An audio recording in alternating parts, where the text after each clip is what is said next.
नून league के रहनुमा ख्वाजा आसिफ ने वाज़ेह किया है कि शहबाज शरीफ को इत्तेहादी हुकूमत में वज़ीर आज़म बनाने की वजह यही है कि उन्हें इसका तजुर्बा है, लेकिन उनकी हुकूमत में सिक्का नवाज शरीफ का ही चलेगा। लीगी रहनुमा ने कमिश्नर रावलपिंडी का बयान किसी मंसूबे का हिस्सा करार दे दिया।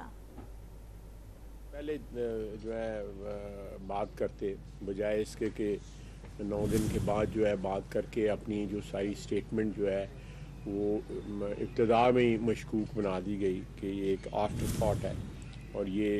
एक किसी मंसूबे के तहत जो है वो हुआ है। एक दफ़ा फिर कोलिशन गवर्नमेंट की तरफ हम जा रहे हैं फेडरल गवर्नमेंट में, तो